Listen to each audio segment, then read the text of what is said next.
लोगों की भीड़ में भी कई बार हम अकेले होते हैं। हम सबकी जिंदगी अलग हो सकती है, लेकिन हम सबके सुख दुख के किस्से तो शायद एक जैसे ही होते हैं। कोई अपने अतीत से लड़ रहा होता है तो कोई अपने वर्तमान से।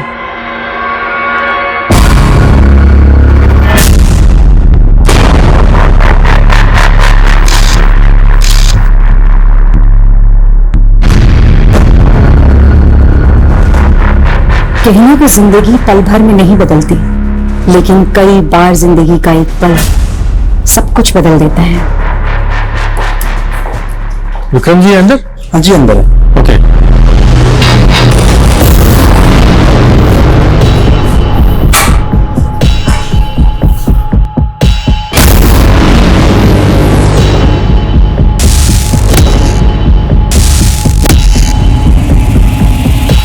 ये फाइल्स तक नहीं सर।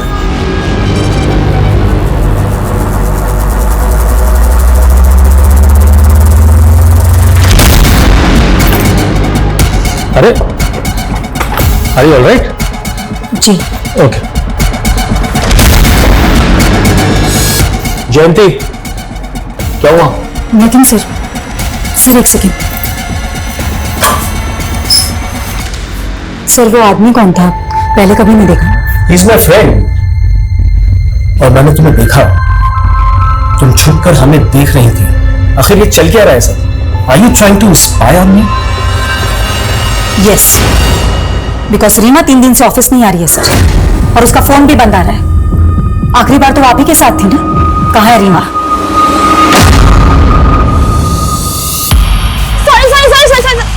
अरे क्या अर्पिता इतना लेट? चल जल्दी कर, मूवी जाने के लिए लेट हो रहे हैं, जल्दी कर। मूवी? हाँ मूवी जाएंगे तो बहुत लेट हो जाएगा।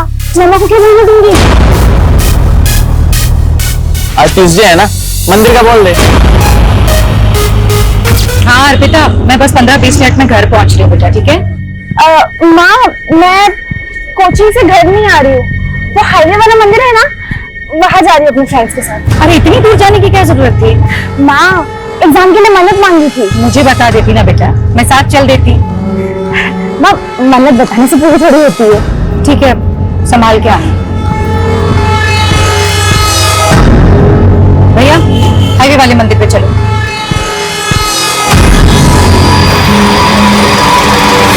I get down to business.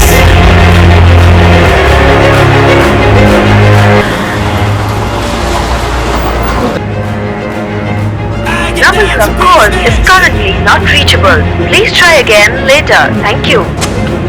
ये लड़की ना,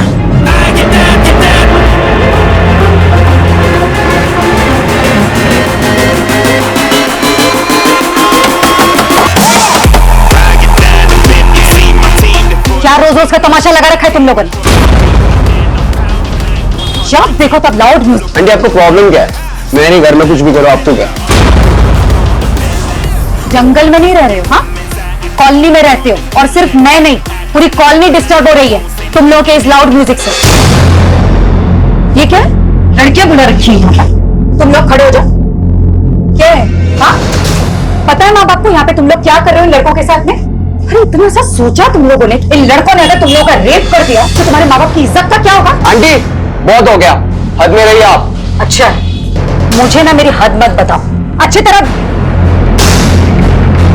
ड्रग्स? ये क्या है? तुम लोगों को पता है ना अच्छी तरीके से कि ड्रग्स लेना हमारे देश में गैर कानूनी है। बुलाओ पुलिस को, करवाओ अंदर, दिखाओ अपनी हद।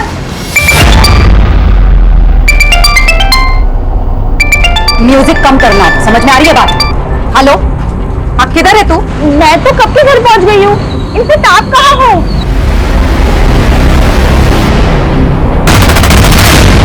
तो तू अब मुझसे खुलेआम झूठ बोलने लगी है। गई थी मैं तेरे कोचिंग सेंटर, वहां से पता चला कि तेरा एक लड़के के साथ चक्कर चल रहा है। ओह, तो अब आप मेरी जासूसी करने लगी? ज्यादा बकवास मत कर अर्पिता।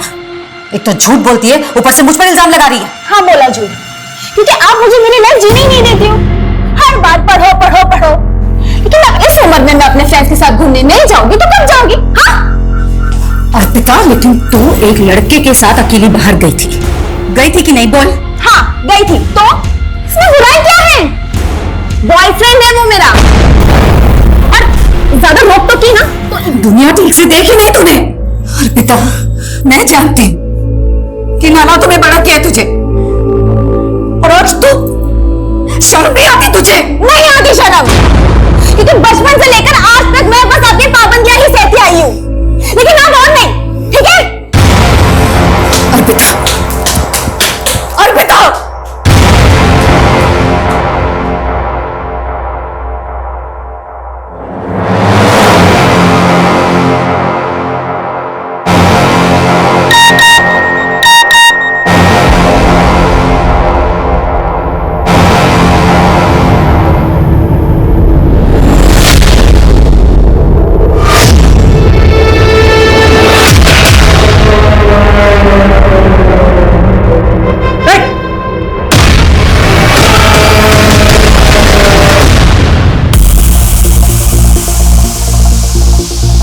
अरे यार अर्पिता, अपसेट क्यों हो रही हो? तुमने कुछ भी गलत नहीं किया है।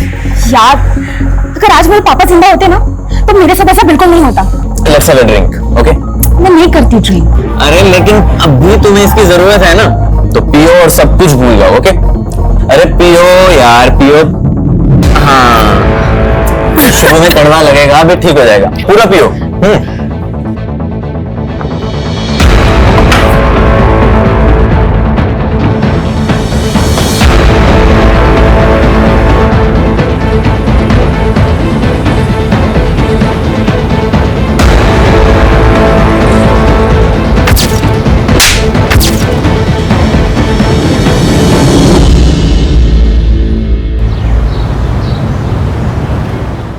और फिर भालू ने कहा, मुझे भूख लगी है। अरे गुड्डी, ये क्या पढ़ रही हो तुम? मैं तो एक हिंदी की कहानी पढ़ रही हूँ। मैं हिंदी लिख भी सकती हूँ, और पता है अब मुझे ना हिंदी में फुल मार्क्स आएंगे। अरे वाह, तब तो तुम्हें प्राइज मिलना चाहिए। बोलो क्या चाहिए तुम्हें? मुझे तो मून पर जाना है। अच्छा, लेकिन उसके लिए तो तुम्हें एस्ट्रोनॉट बनना पड़ेगा। लेकिन मैं एस्ट्रोनॉट कैसे बनूंगी? उसके लिए तुम्हें बस एक छोटा सा टेस्ट देना होगा। कैसा टेस्ट? देखो, मैं तुम्हारी बॉडी को चेक करूंगा, और जिसकी बॉडी में 5 तिल होते हैं ना, वो एस्ट्रोनॉट बन सकता है। तो चलो अपने तिल दिखाओ।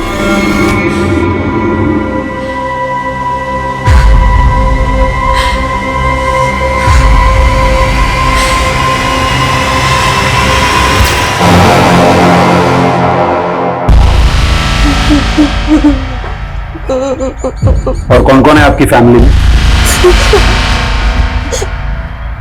मेरे और मेरी मम्मी के अलावा और कोई नहीं।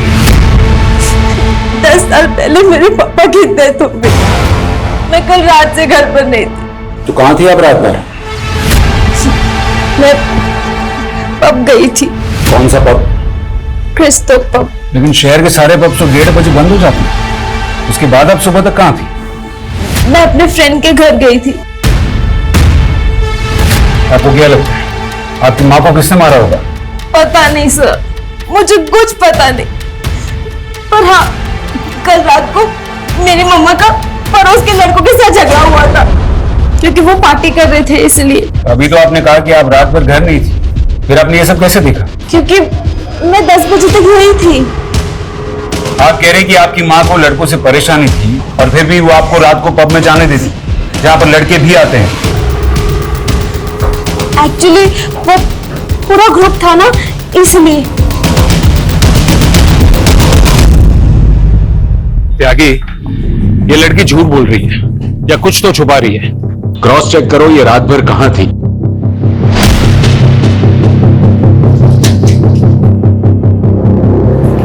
ये दोनों कहाँ हैं? पता नहीं सर, बहुत ही बिगड़े हुए लड़के हैं, दिन रात पार्टी करते थे। जयंती ने तो उनके मकान मालिक से भी शिकायत की थी कि वो घर खाली करा दे। त्यागी, वो मकान मालिक से इन लड़कों का नंबर निकालो। सर, घर में कहीं भी जयंती का फोन नहीं मिला, लेकिन ये लैपटॉप बैग मिला है। अर्पिता, तुम्हारी माँ का फोन कहाँ है? मुझे इस बारे में कुछ नहीं पता।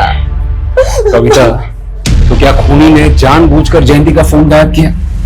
इसका मतलब है फोन में जरूर कुछ ना कुछ है, जो हमें खूनी तक ले जा सकता है।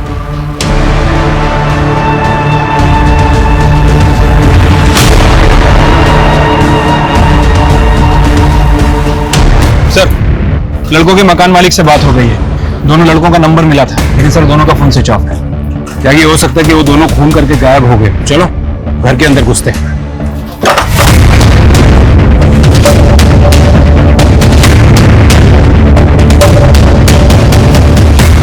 घर चेक करो। सर, जाके फॉरेंसिक को बुलाओ और दोनों घर के फिंगरप्रिंट सैंपल ले लो और वो दोनों लड़कों की डिटेल निकालो और पता करो कि यहाँ पार्टी में दीपेश और राघव के साथ और कौन कौन मौजूद था। ठीक है सर।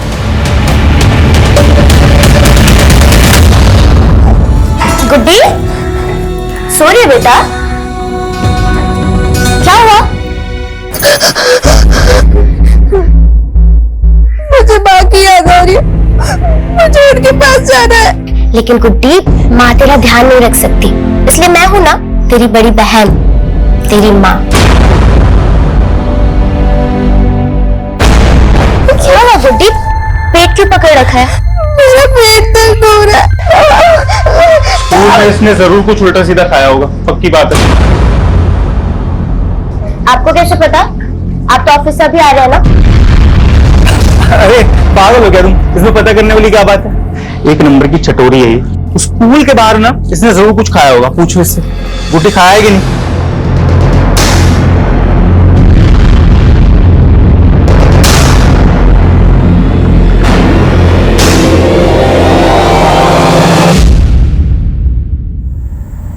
ये देखिए सर, ये दोनों पब में 11 बजे एंट्री करते हैं और 1:30 बजे वहां से बाहर निकलते हैं।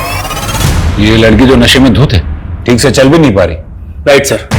और जयंती के बारे में अभी तक हमें जो भी इंफॉर्मेशन मिली है, उससे तो यही लगता है कि जयंती नियम कायदे की काफी स्ट्रिक्ट औरत थी और उसकी बेटी साल में। और वो पड़ोस वाले लड़के दीपेश और राघव, उनकी क्या रिपोर्ट है? सर, उनका फोन आखिरी बार गुरुग्राम में बंद हुआ था। वैसे वो रहने वाले भोपाल के हैं, दिल्ली में पढ़ाई करते हैं। मैंने भोपाल पुलिस को भी इन्फॉर्म कर दिया है और सर वो अर्पिता के बॉयफ्रेंड, उसको भी बुला लिया है। सर, अर्पिता उस रात पूरी तरह से आउट थी।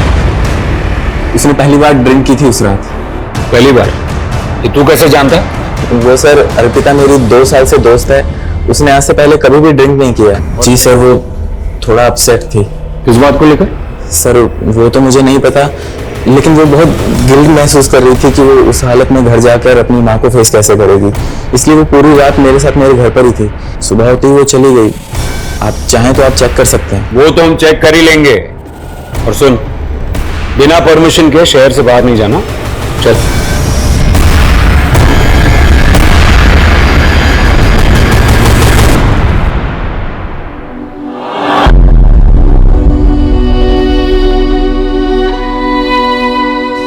पता है, खुश रहना, मस्त रहना सबसे बेस्ट होता है, क्योंकि ना कभी किसी बात पे रोना भी आए ना तो हंसकर टाल दो, सारा स्ट्रेस गायब हो जाता है और दिमाग भी शांत हो जाता है। समझी?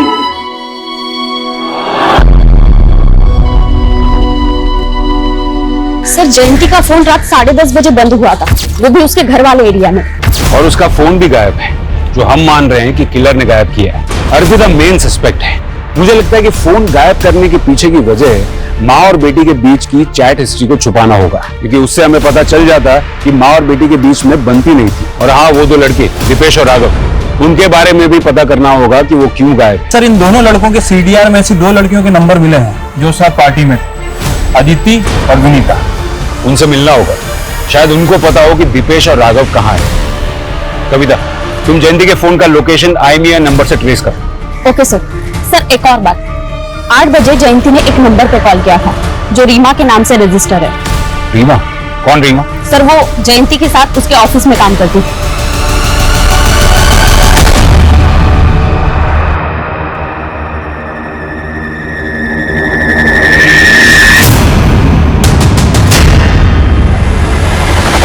क्या है? कौन है तुम? मैडम, आए दिन पेट दर्द की शिकायत रहती है। मुझे लगता है पेट से है। क्या?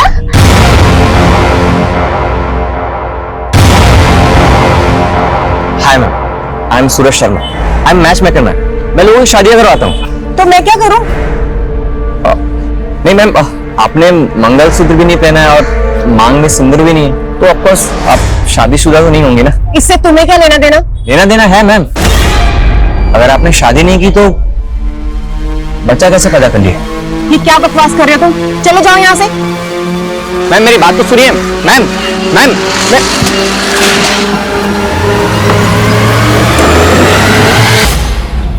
दीदी, ये पेट से क्या होता है?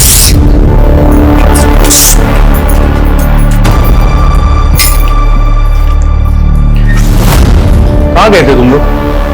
गुड्डी, क्या हो गया इसको? डॉक्टर के पास गए। गुड्डी 4 महीने प्रेग्नेंट है। क्या? इतने नादान क्या बन रहे हो?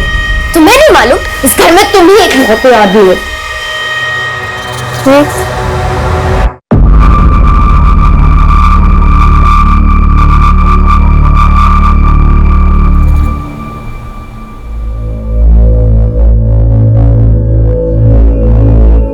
बेटा,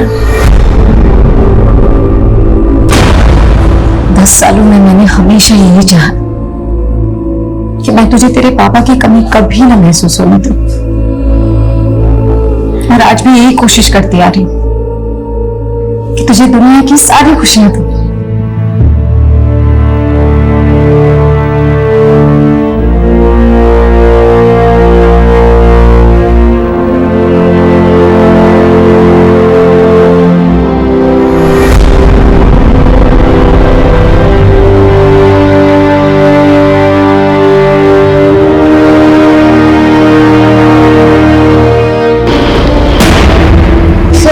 राघव और दीपेश के बारे में कुछ नहीं जानते हैं। अच्छा, कुछ नहीं जानते थे फिर भी उनके साथ पार्टी कर रहे थे? नहीं सर, हमारा मतलब है कि हमें उस मर्डर केस के बारे में कुछ नहीं मालूम है।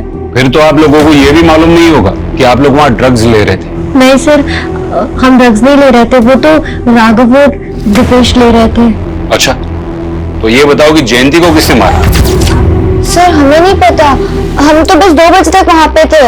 लेकिन हाँ, उससे कुछ देर पहले दीपेश ड्रिंक्स का जुगाड़ करने बाहर गया था और वो वापस नहीं लौटा, तो उसको देखने के लिए राघव भी बाहर गया और फिर दोनों साथ में आ गए वापस। चलो चलो चलो। कहाँ जा रहा है यार? अरे आगे का सेलिब्रेशन गुरुग्राम में करते हैं ना।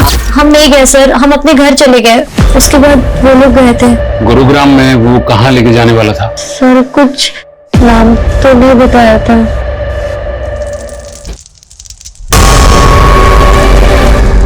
जयंती के बारे में सुनकर मुझे भी शौक लगा। बहुत ही नेक औरत थी। जयंती का ऑफिस में किसी से कोई इशू चल रहा था। I don't know. रीमा हो ना? जी। जयंती ने हत्या के पहले करीब 8 बजे आपको कॉल किया था, क्या बात हुई थी? मैम एक्चुअली मेरी तबीयत खराब थी और उस दिन मैं ऑफिस में नहीं आई थी, बस इसलिए मेरी हेल्थ के बारे में पूछ रही थी। जरूरत पड़ी तो दोबारा बात करेंगे। रीमा, मुझे पूरा अंदाजा है कि ऑफिस में तुम्हारे साथ क्या हो रहा है। सच सच बताओ, तुम्हारा बॉस तुम्हें मॉलेस्ट कर रहा है ना? जयंती प्लीज मुझे मेरे हाल पर छोड़ दो, और तुम भी इस सब में मत पड़ो। अरे लेकिन क्यों ना पढ़ूं? आज तुम्हारे साथ ऐसा हो रहा है, कल किसी और ऑफिस कलीग के साथ ऐसा होगा।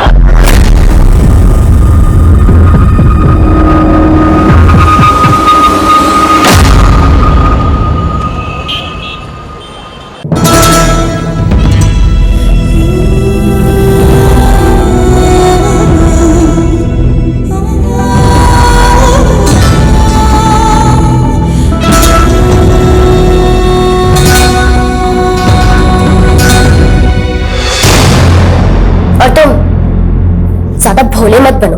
तुम अभी भी मुझ पे शक कर रही हो? जानती हो ना किसका पाप लेके घूम रही हो पेट में? क्या करूं तुम लोगों का? अबॉर्शन तो मैं भी करवाना चाहती थी ना अरविंद। अब डॉक्टर ने मना कर दिया तो मैं अपनी बहन को मार तो नहीं सकती ना। कम से कम जब तक उसकी डिलीवरी नहीं हो जाती चिक चिक करना बंद करो।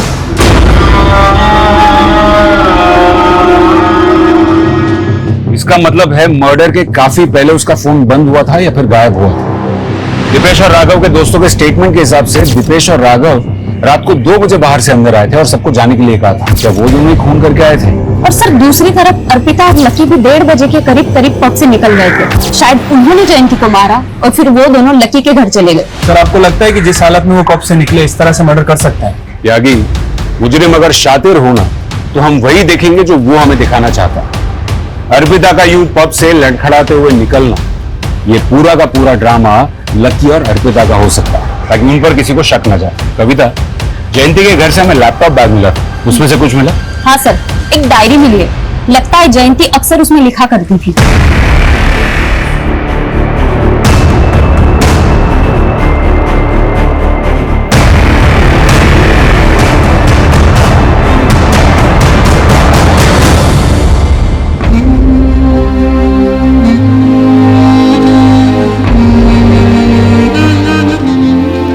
गुड्डी, चलो दूध पी लो। नहीं दीदी, मुझे दूध नहीं पीना, उल्टी आती है मुझे। देखो, अब से तुम्हें अपना खाने पीने में ध्यान रखना होगा, ऐसे नहीं चलेगा बिल्कुल ना। ओह, तो खाना खाने से बच्चा हेल्दी होगा?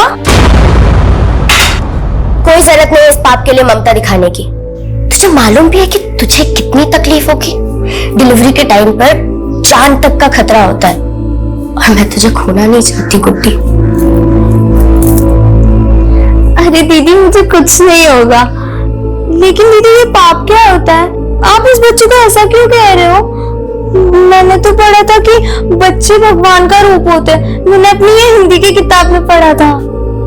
तू भी तो बच्ची है, लेकिन भगवान को तेरे पे तो तरस नहीं आया। पर दीदी, मुझे जानना था कि बच्चा टमी से बाहर कैसे आएगा? जब बाहर आएगा तो पता चल जाएगा। बताओ ना दीदी, कैसे आएगा बाहर? जब बच्चा बाहर आएगा तो वो जोर जोर से रोएगा, तो तुझे पता चल जाएगा। अच्छा, वो रोएगा मतलब उसको दर्द होगा? तुझे अब भी उसके दर्द की पड़ी है? तुझे कितना दर्द होगा पता भी है? मतलब मुझे भी दर्द होगा? हाँ, और जब बच्चा पैदा हो जाएगा तो दर्द ठीक हो जाएगा और तुझे कुछ भी नहीं होगा।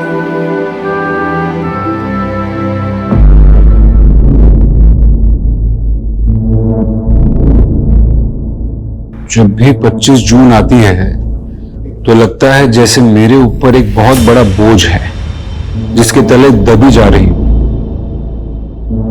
10 साल पहले 25 जून को क्या हुआ था? मेरे पापा की डेथ हुई थी उस दिन। तो तुम्हारी माँ ने उनकी डायरी में ऐसा क्यों लिखा था कि 25 जून को उनका कोई बोझ उतर गया था? सर, मैंने उनकी डायरी कभी नहीं पढ़ी। नाम क्या था तुम्हारे पापा का? राजू। तुम्हारी मम्मी और पापा के बीच रिश्ता कैसा था?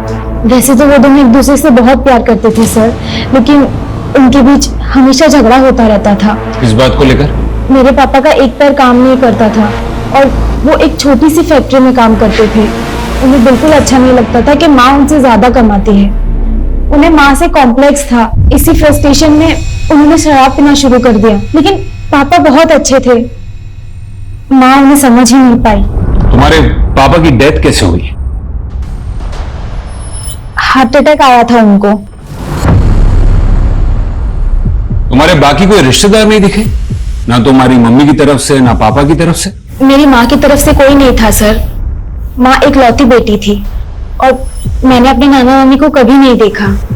बहुत पहले उनकी डेथ हो गई थी। और पापा की तरफ से? मेरी दादी थी, पर जब मैं 7 साल की थी तभी उनकी डेथ हो गई। और पापा का भी कोई भाई बहन नहीं था। सर, मुझे तो लग रहा है ये अर्पिता कोई भी बात सही से नहीं बता रही। शायद वो चाहती ही नहीं कि उसके रिश्तेदार सामने आए और वो उन दोनों माँ बेटी के खराब रिश्तों के बारे में बता के उस पर शक जताए। कविता, अगर उसके माँ बाप के कोई रिश्तेदार है भी तो उनका तो पता लग ही जाएगा। जयंती के सीडीआर रिपोर्ट में मौजूद हर एक नंबर की डिटेल निकालो। जयंती के सोशल मीडिया अकाउंट्स भी चेक करो। मैं ये जानना चाहता हूँ कि जयंती ने अपनी डायरी में ऐसा क्यों लिखा था कि 10 साल पहले उसके पति के मौत वाली दिन उसके सर का बोझ उतर गया था। क्या जयंती के पति की मौत के पीछे कोई राज छुपा?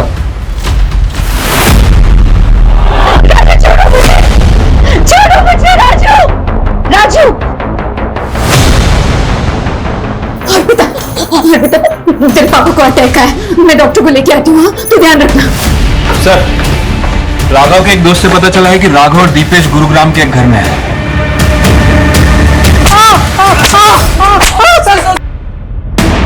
सर, हमने कुछ नहीं किया, हम कुछ नहीं जानते। कुछ नहीं जानते फिर भाग क्यों रहे थे? हम लोग ड्रग्स लेते थे और जयंती आंटी से झगड़ा भी होता सर। उस रात पार्टी में रात को 2 बजे अचानक अपने बाकी दोस्तों को भगा दिया क्योंकि तुम दोनों मर्डर करना चाहते थे। नहीं सर, हमारा तो पहले से ही प्लान था 2 बजे निकलने का, लेकिन हाँ 2-2:30 बजे जयंती आंटी की बेटी अर्पिता को हमने वहां पे देखा था सर। खुद को बचाने के लिए उनकी बेटी को फंसा रहे हो। हम लोग सच बोल रहे हैं सर। एक मिनट सुनिए, आपने अर्पिता को देखा? वो तो कल से नहीं दिखी। सर, अर्पिता के घर पे तो ताला लगा हुआ है। इसका मतलब है कि वो इन्वॉल्व है मर्डर में, इसलिए भाग गए। लकी कहाँ है? सर, लकी घर पे था, वर्मा उसे लेकर आ रहा है। तूने कहा था कि तू उस रात अर्पिता को अपने घर पर लेकर गया था, लेकिन उसके पड़ोस में रहने वाले लड़कों ने अर्पिता को उसके घर पे जाते हुए देखा था। सर, वो लड़के झूठ बोल रहे हैं सर। सर, मुझे लगता है कि उन लड़कों ने ही अर्पिता को कहीं गायब किया है ताकि वो आपसे ये झूठ बोल सके सर। मेरी बात को यकीन कीजिए सर। त्यागी, ना तो हम ये दीपेश और राघव का भरोसा कर सकते हैं और ना ही लकी का। राइट सर, अर्पिता ही हमारी प्राइम सस्पेक्ट है, लेकिन अभी तक वो गायब है सर। ये अर्पिता का फोटो सर्कुलेट करो। ठीक है सर, लेकिन सर उसकी बेटी ही प्राइम सस्पेक्ट निकली और कोई दूसरे रिश्तेदार का कुछ पता नहीं चल रहा है। तो क्या करें, मॉर्ग वालों को कहें अंतिम संस्कार करने के लिए? और कर भी क्या सकते हैं, लेकिन त्यागी हमें जयंती के कातिल को जल्द से जल्द ढूंढना होगा, फिर चाहे वो उसकी बेटी हो या फिर कोई और। मैं बेटी हूँ, बीवी हूँ, बहू हूँ, माँ हूँ, लेकिन सबसे पहले मैं क्या थी और सबसे आखिर में मैं कौन हूँ? मैं सिर्फ औरत हूँ। औरत होना मेरा स्वाभिमान है, और जब जब मेरे स्वाभिमान को ठेस लगी है मैंने खुद को संभाला है, क्योंकि मैं सहनशील भी हूं। सर, जयंती का सोशल मीडिया अकाउंट चेक कर रहा था। ये देखिए, एक अकाउंट मिला है। अरविंद सिंह। सर, जयंती इस अकाउंट को काफी फॉलो करती थी, इनफैक्ट इसके बहुत सारे पोस्ट को लाइक भी किया है।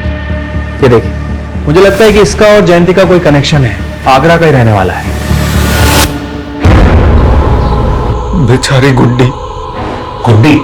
जी हाँ, हम जयंती को प्यार से गुड्डी ही बुलाते थे। क्या आप बता सकते हैं कि जयंती की बेटी अर्पिता कहाँ हो सकती है? ये आप क्या कह रहे हैं, जयंती की बेटी भी है? मतलब आप नहीं जानते? देखिए, दरअसल मैंने और सुजाता ने गुड्डी की शादी के बाद से उससे दूरी बना ली थी। कौन सुजाता? जी, गुड्डी की बड़ी बहन, मेरी स्वर्गवासी पत्नी, उनका नाम सुजाता था। अरविंद जी, ऐसी क्या वजह थी जो आप लोगों ने जयंती से रिश्ता तोड़ दिया? उसका दुर्भाग्य, उसका अतीत। 12 साल की मासूम थी जब उसके साथ बलात्कार हुआ। 12 साल की उम्र में बलात्कार? कौन था वो? चुकी थी गुड्डी, 4 महीने से पेट से हो चुकी थी, अबॉर्शन नहीं करा सकती थी वो। आप दोनों ने उन 2 लड़कों के खिलाफ कोई पुलिस कार्रवाई भी नहीं की? उन दोनों के अब्बू बहुत ताकतवर लोग थे साहब। मैं और सुजाता अगले दिन उसके अब्बू के पास गए उसकी शिकायत लेकिन अगले ही दिन वो दोनों गुंडे हमारे घर में घुस पड़े। वो अंजाम होगा तुम लोग का जो तुम लोग सपनों में भी नहीं सोच सकते। रातों रात हम घर छोड़ के भागे और एक दूसरे शहर में किराए के मकान पे रहने लगे वहीं। लेकिन क्या मालूम सर, उसकी जिंदगी पे उसका अतीत भारी पड़ गया। मतलब आप ये कहना चाह रहे हैं कि उन्हीं 2 लड़कों ने जयंती का खून किया है जिन्होंने बचपन में उसका रेप किया था? रिजवान शेख नाम है उसका, दिल्ली में मशाल पार्टी का नेता है। और वो दूसरा है ना, परवेज अंसारी नाम है उसका। सर, वो भी अभी दिल्ली में ही रह रहे हैं। आपके पास गुड्डी की बचपन की फोटो है? सब वो होगी तो सही, लेकिन एक बार मुझे ढूंढना पड़ेगा। हाँ कविता, बोलो। सर, जयंती के फोन का IMEI नंबर ट्रेस हुआ था।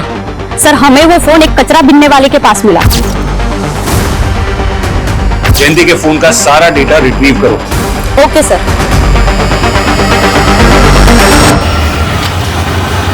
सर, ये रिजवान शेख पॉलिटिकल लीडर है और Parvez Ansari income tax department में डिप्टी डायरेक्टर। अरे ऑलराइट सर, मान लेते हैं कि इन दोनों में से किसी ने कुछ किया है, तो फिर ये अर्पिता क्यों गायब है? सर, ये बात सच है कि मैं अपनी बीवी को कभी कभी मारता था, पर मैंने जयंती का खून नहीं किया सर। हाँ, जयंती का फोन मुझे मिला था, पर अगले दिन मुझे जैसे ही पता चला कि उसका मर्डर हो गया है, मैंने उसका फोन डस्टबिन में फेंक दिया था सर। ये टेढ़ी खीर है, आसानी से नहीं उगलेगा, तोड़ो इसको। ओके ठीक है। सर, एक अजीब बात पता चली है, परवेज अंसारी जयंती के बॉस का भी दोस्त है। सर, परवेज अंसारी को मैं सिर्फ 10 साल से जानता हूं और आप मुझसे 28 साल पहले की बात कर रहे हैं। 28? इसको जानते हैं? चलो इसको नहीं जानते हैं, परवेज अंसारी को तो जानते हैं। इसका मतलब आप रिजवान शेख को भी जानते होंगे। सर बड़े नेता है, मैं क्या सभी जानते हैं। हाँ, परवेज ने एक बार बताया था कि वो उनके बचपन का दोस्त है। और आप उन दोनों के दोस्त। इसका यह मतलब है कि जयंती के मर्डर में उन दोनों के साथ आप भी इन्वॉल्व हैं। सर क्या कुछ का कुछ बोलते चले जा रहे हैं, कोई सबूत है आपके पास? जल्दी दिखा देंगे। कौन है ये? आपके मुरादाबाद की है गुड्डी उर्फ जयंती। इसके जीजा जी का कहना है कि 28 साल पहले आपने इसका रेप किया था। इंस्पेक्टर, क्या तू जानता नहीं एक ईमानदार नेता की छवि पे दाग लगाने का हर्ज क्या होता है? 2 मिनट नहीं लगेंगे, सस्पेंड हो जाओगे। सर हम तो ईमानदारी से अपना काम कर रहे हैं और वो कहते हैं ना कि भले ही देर लग जाए लेकिन सच की जीत जरूर होती है। जय हिंद। सर माना कि ये दोनों बहुत शातिर हैं, लेकिन कहीं ऐसा तो नहीं कि जयंती के मर्डर को हम 28 साल पुराने वाले केस से जोड़ के गलती कर रहे हैं? मैं जानता हूं जयंती के मर्डर में उसकी बेटी समेत और भी सस्पेक्ट्स हैं, लेकिन जो गुड्डी के साथ 12 साल की उम्र में हुआ त्यागी, जयंती ने आखिरी बार रीमा को कॉल किया जो उसके साथ उसकी ऑफिस में काम करती थी। ये रीमा से जयंती के बॉस के बारे में दोबारा बात करो, शायद कोई क्लू मिल जाए। ठीक है सर। सर एक अजीब चीज पता चली। पिछले 2 महीनों में 3 जयंती नाम की औरतें दिल्ली से अबडक्ट हुई। क्या कह रही? हाँ सर, ये देखिए, जयंती सिन्हा, जयंती मलिक और जयंती कपूर। सर ये तीनों अबडक्शन एक हफ्ते के फासले पर हुए हैं। और सर ये तीनों औरतों के साथ क्या हुआ? सर तीनों किडनैपर के चंगुल से निकल आए, तीनों जिंदा हैं। सर इन्होंने किडनैपर का एक स्केच भी बनवाया है, ये देखिए।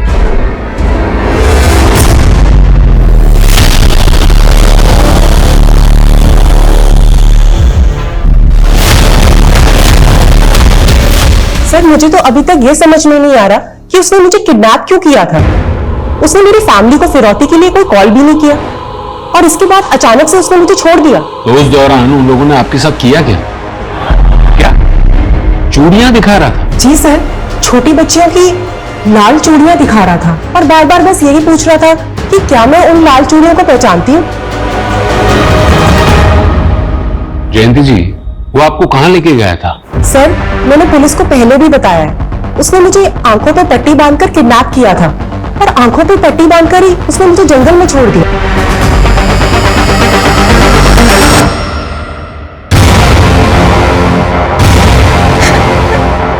प्लीज मुझे छोड़ दो। तुझे तो मैं कभी नहीं छोड़ूंगा।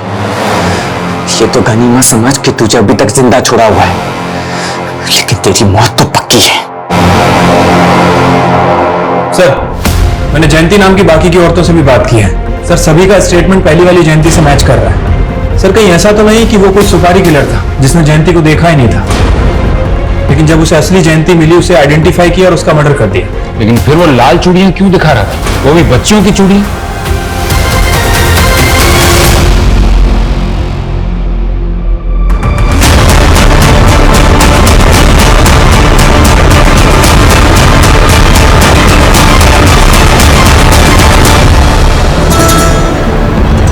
हाँ सर, बचपन में गुड्डी हमेशा लाल चूड़ियां पहना करती थी। उसे लाल चूड़ियां बहुत पसंद थी, लेकिन जब दानिश भाई के घर से हम निकले थे तो उसकी चूड़ियां वहीं छूट गई थी। कौन दानिश? सर दरअसल बच्चा पैदा होने के बाद मैं, सुजाता और गुड्डी हम तीनों फरीदाबाद में शिफ्ट हो गए थे। दानिश भाई के घर पे किराए पर रहने लगे थे।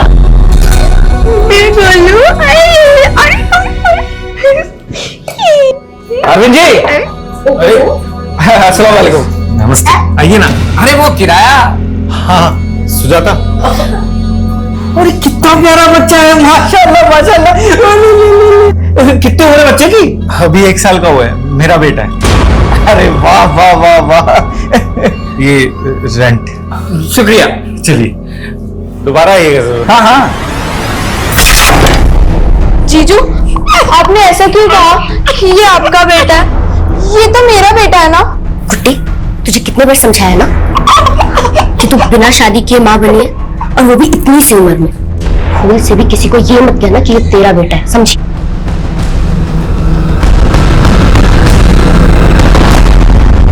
सर धीरे धीरे सबको पता चलने लगा और हमारा जीना बहुत मुश्किल हो गया, इसलिए हम उस बलात्कारी की संतान को वहां छोड़ के निकल गए। लेकिन दीदी मेरा गोलू वो नहीं आएगा हमारे साथ। गुड्डी गोलू की तबीयत खराब थी ना, तो वो मर गया। अगर हम गुड्डी से झूठ ना बोलते तो उस बच्चे का साया हर जगह हमारी बदनामी करवाता। कहां छोड़ा था बच्चे को? दानिश भाई के घर पे, जहां उसकी चूड़ियां छूटी थी।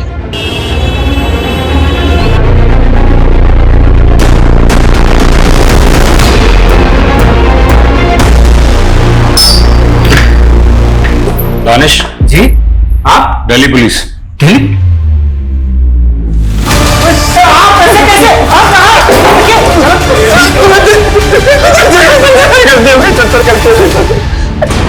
सर वो तो उस बच्चे को यहाँ छोड़ के चले गए थे, लेकिन मैंने करीम को अपने बेटे की तरह पाला है। मतलब कि करीम ही जयंती उर्फ गुड्डी का बेटा है। मैंने अपनी माँ को नहीं मारा सर। बचपन से लोग मुझे चिढ़ाते थे कि मेरा बाप कौन है। लोग कहते थे कि मैं नाजाज औलाद हूं, लवारिस हूं। इसलिए सर मैंने बचपन में ठान लिया था कि मैं अपनी माँ को ढूंढ के रहूंगा। सर मुझे सिर्फ इतना पता है कि उस लड़की का नाम जयंती था, बाकी उसके दीदी और जीजाजी उसे गुड्डी कह के बुलाते थे। तो तुम जयंती नाम की औरतों का पता लगाकर उन्हें अगवा कर रहे थे? उस दिन उनका किडनैप नहीं कर पाया था मैं, इसलिए सर मैं सीधा उनके घर पे चला गया।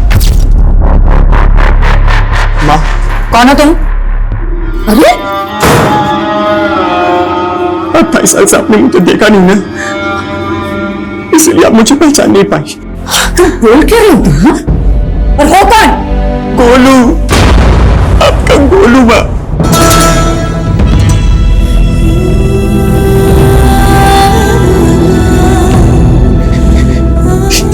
ये आपकी चूड़ी दानिश अबू ने दी है।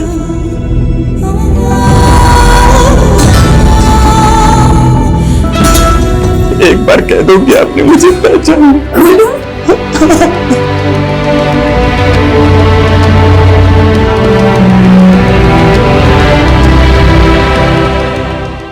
तो मारा क्यों? सर मैं क्यों मारूंगा, बल्कि उन्होंने तो मुझे अपना लिया था। हाँ बस मेरे असली बाप के बारे में उन्होंने कुछ भी नहीं बताया, लेकिन मुझे मेरी मां मिल गई थी। ये खुशखबरी सुनाने के लिए मैं अपने अब्बू के पास जा ही रहा था कि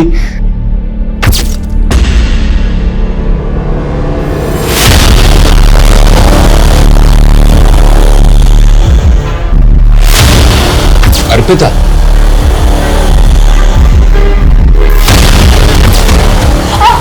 अर्पिता, अर्पिता करा रही है? मुझसे क्या पूछते हो? आप जवाब दो। इतनी रात को उस लड़की के साथ क्या कर रही थी? फिर से थप्पड़ मारा, फिर से हाथ उठाया। पापा को भी ऐसे ही मारा था ना? वो एक एक्सीडेंट था अर्पिता। शराब के नशे में ना वो मुझे मारना चाहता था। झूठ बोलती है तुम, झूठ बोलती है, झूठ बोलती है औरत। लकी जानता था ना कि मर्डर तुमने किया है? हाँ सर, वो मुझसे प्यार करता था।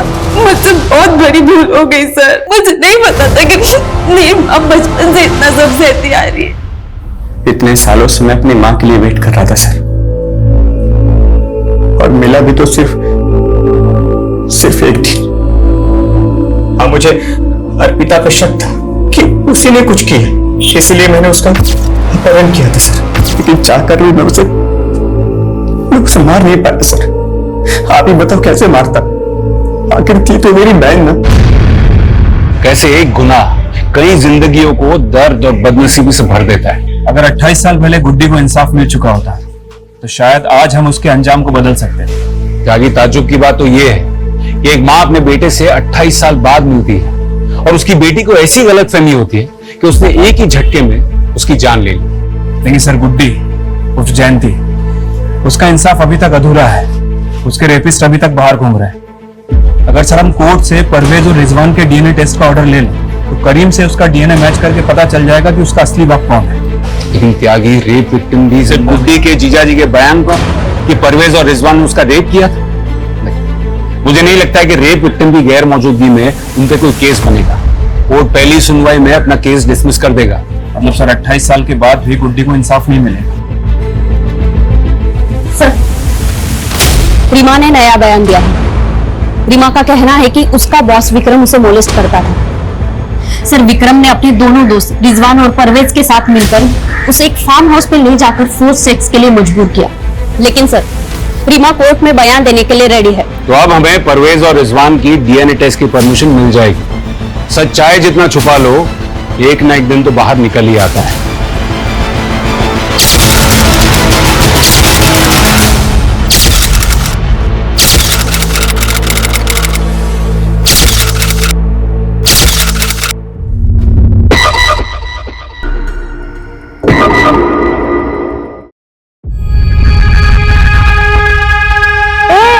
किसने हटाया ना लाइन से मेरी बाल्टी को?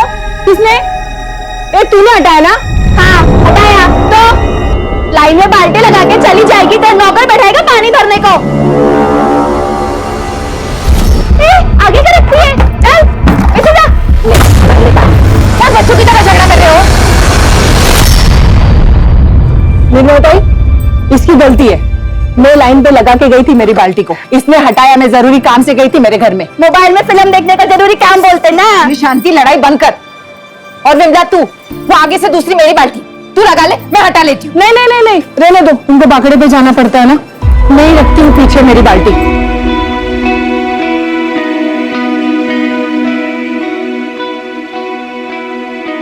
अरे बहनी, अब खाना दे भी दो, बहुत तेज भूख लगी है।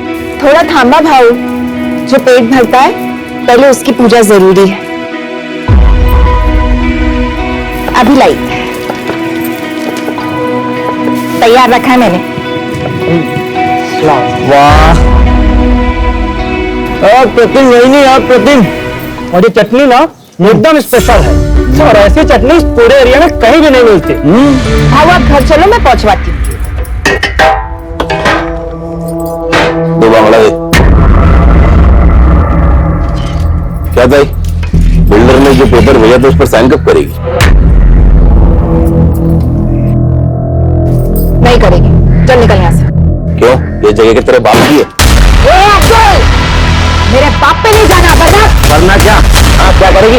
2 मिनट के अंदर तेरी सारी एकड़ी निकाल दूंगा। समझी क्या?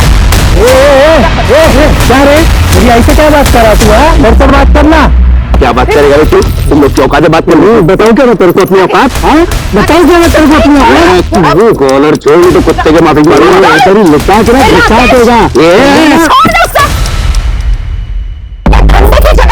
यहाँ पे मारपीट करोगे तो पब्लिक आएगा क्या खाना खाने के लिए? अब तो क्यों झगड़ा कर रहा था? ये सब इस 2 कौड़ी की औरत की वजह से हुआ है। और तमीज, औरत से कैसे बात करते पता नहीं तुझे? और तू ये भूल गया कि वो मेरे बचपन की सहेली है? माफ कर देना उसको, थोड़ा सर्किट है। ठीक है, तू जा, तू चल चल यहाँ से। जाने दे, काम कर।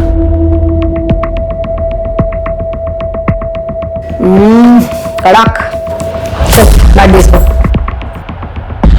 अब्दुल ध्यान रख इस पे। अब्दुल क्या है रे? हाँ, कितने देर तक इसे मुंह लटका के बैठेगा तू? लेकिन ताई वो अपना जो माल है ना, उससे ज्यादा कड़क पकड़ उस निर्मला की चाल वालों पे। साला 40% लोग इस निर्मला की वजह से साइन नहीं कर रहे हैं। जिस रीडेवलपमेंट का काम हमने लिया ना, वो रुक गया है। ऐसे में तेरा ऐसा बर्ताव सब गड़बड़ कर देगा यार। सुन, निर्मला को मैं हैंडल करती हूँ, तू फक्त बघ मी काय करते। काय निर्मला, कशी आहेस? क्या काम है? तेरे फायदे का काम है। देख, मैंने तेरे लिए एक स्पेशल अरेंजमेंट किया। 40 वालों के लिए 1 BHK का फ्लैट है, मैं तेरे लिए 2 BHK का फ्लैट अरेंज कर रही हूँ। और उसके साथ सोफा, AC सब कुछ। और उसके साथ मैं तेरे को 10 लाख रुपए देती हूँ। तू तो अपना बाकड़ा हटा के मस्त दुकान खरीद लेना। क्या बोलती है? और बाकी 40 वालों का क्या होगा? निर्मला, सबके बारे में सोचना बंद कर, अभी तू अपने बारे में सोचना। तू सिर्फ अपना घर बिल्डर को दे दे, और ये 40 वालों का घर भी बिल्डर को दे दे। क्या बोलती है? तो तू मुझे रिश्वत देने की कोशिश कर रही है? अरे नहीं रे, विमला, ममता, शांति, बाहर आओ रे। निर्मला, तेरे और मेरे बीच की बात थी ना? नहीं, ये सब 40 वालों के भविष्य की बात है। ये माधुरी, जो खुद को इस एरिया की भाई समझती है, दादा समझती है, रिश्वत दे रही है मुझे। कहती है मैं मेरा और तुम सबका घर बिल्डर के नाम करवा दूं। निर्मला चुप रह, समझी? नहीं रहूंगी। क्या कर लेगी? मार डालेगी मुझे? हाँ, तू रुक, यही रुक। देखा, तुम लोगों के भले के लिए मैं सब कर रही हूँ और ये निर्मला तू क्या मारेगी मुझे? हाँ, मैं खुद ही अपनी जान ले लूंगी। सलमा बात को समझ।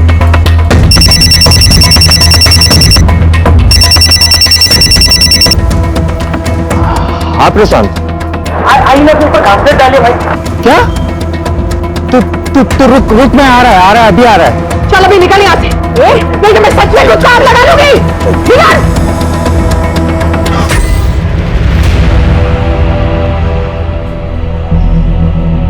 आई क्या हुआ तेरे को? तू ठीक है ना? ताकि इधर कुछ हुआ है क्या? आई तू बैठा क्या? जान अंदर से कंबल लेके आ। दिखा जाओ जन घर आता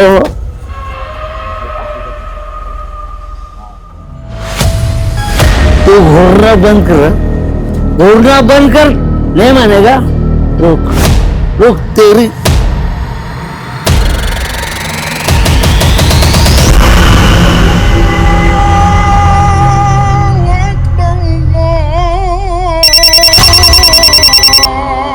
सलाम वालेकुम साहब, तुमने फोन किया था? हाँ साहब, वो आपको एक जरूरी बात बतानी थी, अगर आप माधुरी ताई को ना बताएं तो। बोलो साहब, वो माधुरी ताई निर्मला से रिश्ता निभाने के चक्कर में कोई भी कड़ा कदम नहीं उठा रही है, इसलिए उसके लोग साइन नहीं कर रहे हैं। माधुरी रिश्ते निभा रही है तो निभाने दो, तुम किस लिए? मुझे मेरे काम से मतलब है।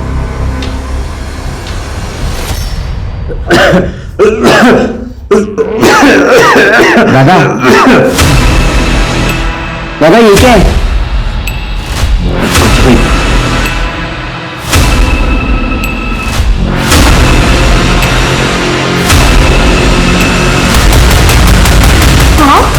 माफ करेगी? ये लीजिए पानी। ए आई, क्यों कर रही है तू ये मेहमान नवाजी? चल बाहर, चल निकल यहाँ से, चल निकल। राकेश, छोड़ बाबा को। क्यों चाहिए आई 8 साल बाद ये आदमी तेरे को? हाँ, भूल गई तू कैसे हम लोग को रोड पे छोड़ के गया था भीख मांगने के लिए?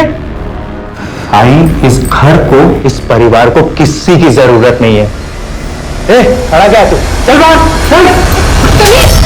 अब एक शब्द और निकाला ना तो खैर नहीं तेरी। मैंने इतनी पूजा पाठ की ताकि ये वापस आ जाए और तू ऐसा सलूक कर रहा है इनके साथ। कहीं नहीं जाएंगे ये। ठीक है, रख तू इसको, नहीं निकल जाता हूं। राकेश,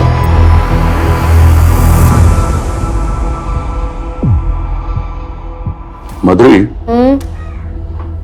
सुना है आजकल तुम्हारे तेवर काफी ढीले पड़ गए हैं। किसने बुलाई है? तुम्हारे काम ने।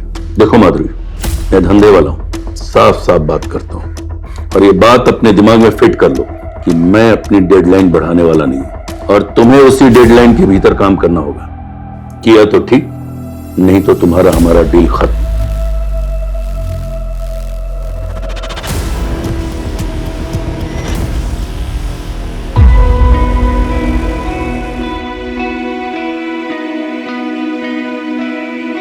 राकेश, प्रशांत, तुम दोनों का नाश्ता बना लिया है, खा लेना।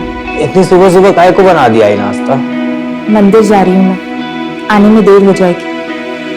आज 19 जुलाई है ना? जा।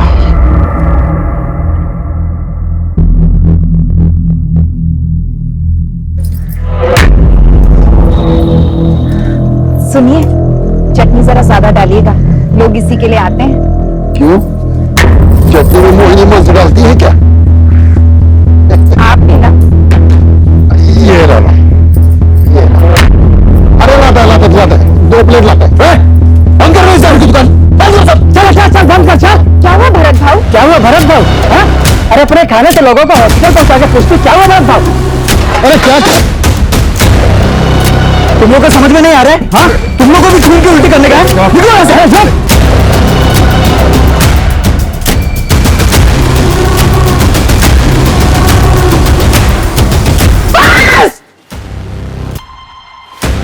और सुन, अगर मेरे बाबा का कुछ हुआ ना तो मैं तेरी जान ले लूंगा।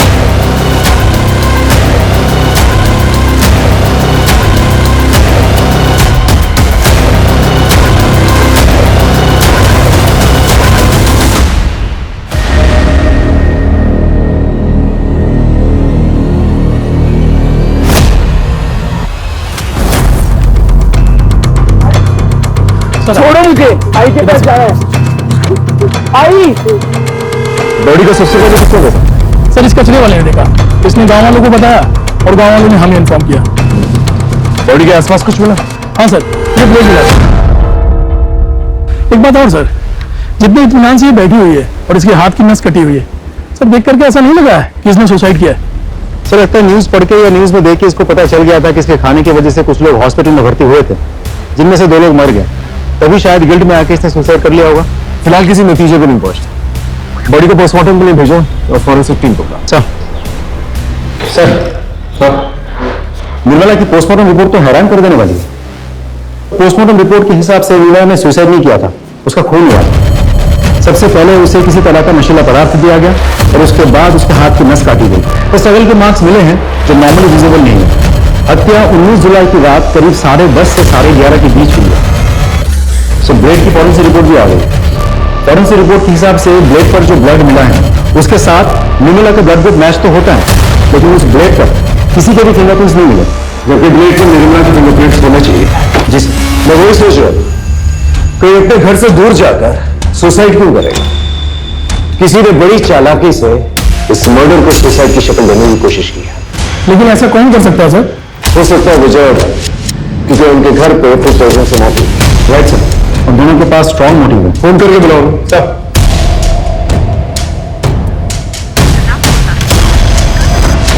सर का तो नंबर बंद है।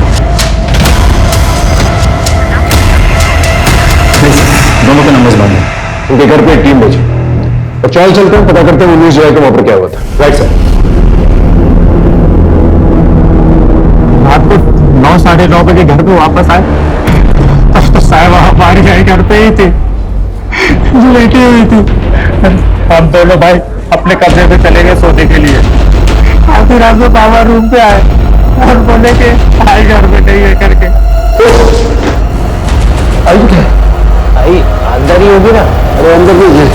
मैंने अपने बेटे को जलाया और ढूंढना शुरू किया। सोचा नहीं था साहब निर्मला इस हाल में मिलेगी। साहब इनको तो नहीं देखा था, मैंने निर्मला देवी को देखा था बाहर जाते हुए। कितने बजे? यही कोई रात को 8 बजे के आसपास। सर मैंने कुछ कांस्टेबल्स को भारत और विजय के घर पे भेजा था, लेकिन वो दोनों तो डेड बॉडीज लेकर अपने गांव चले गए। शिंदे ये सब इनकी चाल भी हो सकती है। इन्हें कांटेक्ट करते रहो, जैसे कांटेक्ट होता है ये थाने पर। सर 19 जुलाई की रात को इसने कुछ देखा था। कौन हो तुम? सर मेरी सड़क पे सर पान की दुकान है। क्या देखा था बता? सर उस रात एक आदमी सर ऑटो में आया था और वो सर निर्मला ताई का पता पूछ रहा था। निर्मला ताई? वो आगे से ना लेफ्ट चले गया। उसका नाम, चेहरा या ऑटो का नंबर याद है तुम्हें? तो कुछ ध्यान नहीं है सर। अच्छा कितने बजे की बात है? सर लगभग 11 या 11:30 बजे की बात।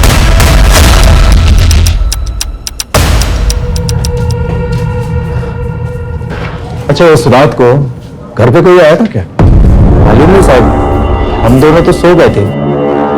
और आप? मेरे को भी कुछ मालूम नहीं साहब। सर कहीं भरत और विजय में से तो नहीं कोई आया था? हो सकता है। एक काम करो, आसपास कोई सीसीटीवी कैमरा तो उसकी फुटेज निकालो। सर यहाँ आते वक्त देखा था, सीसीटीवी फूटा हुआ था। तो साहब मुझे अच्छे से तो याद नहीं है वो कैमरा मैंने फोड़ा, लेकिन अगर बाकी के लोग बोल रहे तो थोड़ा होगा। सीरियसली बात, वो कैमरा तुमने तोड़ा था अपनी मर्जी से या किसी ने पैसे दिए थे तुझे तोड़ने के लिए? अभी मैं आपको सीधा सीधा बोल, जो भी हुआ वो नशे की हालत में हुआ। और ये आप बेवजह मुझ पर दबाव मत करो। इसमें बेवजह तेरे पे दबाव नहीं डाल रहे हैं। 16 तारीख को तूने सीसीटीवी तोड़ा था कि नहीं? 19 तारीख को किसी ने उसका खून कर दिया। बेटा तेरे पास वजह तो बहुत सॉलिड है। अब तू डिसाइड कर ले, यहाँ सीधे सीधे बताएगा या तेरी हड्डियां तोड़ी नहीं? मैंने अपना बयान बता दिया, अभी आपको जो सोचना है वो आप सोच लो। ठीक है चल जा। तू नहीं मारा ना मेरी आई को? अरे कहीं बड़बड़ करता है, मैं कभी वापस आया हूँ तो ऐसा जवाब करता रहता है। देख घर में मातम का माहौल चल रहा है, थोड़ी शांति बना कर। और तुझसे सवाल जवाब करने होंगे मुझे। जब भी फोन करूंगा ना फौरन आता है।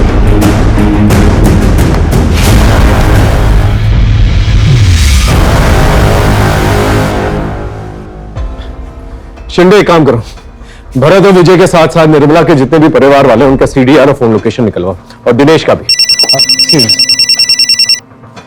हेलो, हाँ ठीक है, हम पहुंच रहे हैं सर। भरत और विजय दोनों से कांटेक्ट हो गया, थाने बुलाया दोनों को। चल सर। नहीं सर, मैंने नहीं मारा उससे, और फिर मैं क्यों मारूंगा उससे? क्यों नहीं मार सकता तू उससे? उसके खाने की वजह से तेरे बाबा की मौत हुई थी ना, मौत का बदला तो मौत से लिया जाता। अरे साहब, मैं ऐसा आदमी नहीं हूं।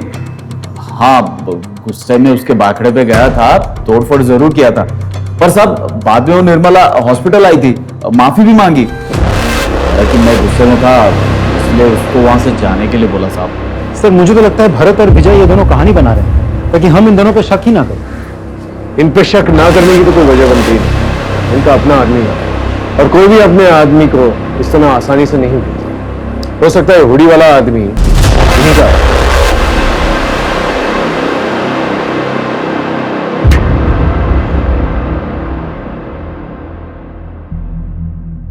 आप कुछ जानती हैं, कुछ कहना चाहती हैं? साहब ये सब कुछ वो बिल्डर ने करवाया है और माधुरी ने किया है। लेकिन क्यों? हमारी ये चाली रीडेवलपमेंट में जा रही है, जिसके लिए उस बिल्डर ने यहाँ की दबंग औरत माधुरी को ये सारी जमीन हड़पने का जिम्मा सौंपा है, और वो मन माने ढंग से और मन माने दाम पर ये सब हड़प भी रही है। लेकिन निर्मला ताई वो इन सब के लिए तैयार नहीं थी। निर्मला ताई के मरने के 2-3 दिन पहले ही उन दोनों का बहुत झगड़ा हुआ था। आप लोग चिंता मत कीजिए, हम लोग हैं आप लोगों के साथ। थैंक यू साहेब, सगळी माहिती तुम्हाला खोटी मिळाली।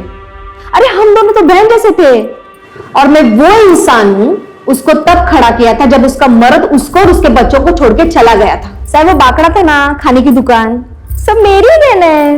अब पूछ लो ना किसी से भी। पूछे और पता लगा है हमें कि तुम जबरदस्ती कर रही थी उसका घर बिकवाने के लिए। वो घर बेचना नहीं चाहती थी, और उसके साथ साथ तकरीबन 30% लोग थे जो घर नहीं बेचना चाहते थे, उसका कहना मान रहे थे, जिसकी वजह से रीडेवलपमेंट का काम रुका हुआ था, जो काम तुम्हें सौंपा गया था। साहब आंकड़ा थोड़ा गलत, 10-15% छोड़ के सब लोग रेडी थे। और मुझ पे क्या शक कर रहे हो? अगर आपको शक करना है तो उसके मर्द सुधीर पे करो ना। 8 साल तक बैरागी का ढोंग करके, मोक्ष का ढोंग करके अभी लौटा है, और लौटने के बाद ही तो निर्मला की हत्या हुई है, और हर चीज का मालिक बन बैठा है अभी वो। मालिक बन बैठा मतलब? साहब ये सुधीर यहाँ का घर जवाई है। ये जो था वो सब निर्मला के बाबा का था, और उन्होंने मरने के पहले सब निर्मला के नाम पे कर दिया था। सुधीर के बारे में और क्या जानते हो? मुझसे क्या पूछ रहे हो साहब? आप खुद छानबीन कर लो ना, आपको बहुत कुछ पता चलेगा उस बैरागी सुधीर के बारे में।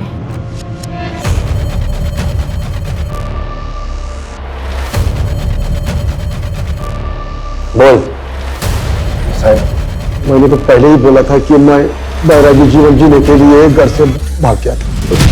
जब मेरे को लगा कि ये जीवन मेरे बस की बात नहीं है, तो मैं वापस भाग के अपने परिवार में आ गया। आपसे विनती है साहब कि मेरे पे संदेह मत करो। संदेह ना करें, अचानक से यहां से चला गया, अचानक से वापस आ गया, तो तेरे आने के तुरंत बाद फूड पॉइजनिंग का किस्सा हुआ, और उसके बाद निर्मला की मौत। अगर इस क्रम में देखें ना तो वो हमारा प्राइम सस्पेक्ट बनता है, समझा? जिस दिन तेरे खिलाफ मुझे पुख्ता सबूत गवाह मिल गया ना, तो ऐसी धुन गवाऊंगा कि सारी जिंदगी जो है बैराग जाता होगा जेल में।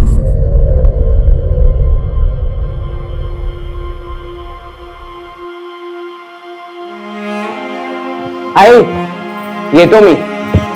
अरे थाम थाम थाम, इसको रख नीचे। काय झाला आता? जरा पकड़ना।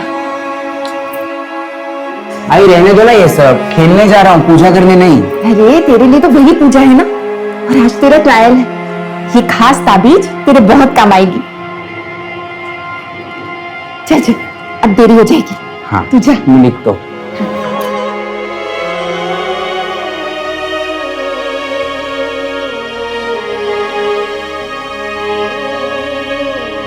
प्रशांत खाना खा ले भाई। मुझे भूख नहीं है। ठीक ऐसे मत कर, तू ही बचा है बस मेरी जिंदगी में। अगर तेरे को कुछ हो गया ना तो मैं सच में मर जाऊंगा।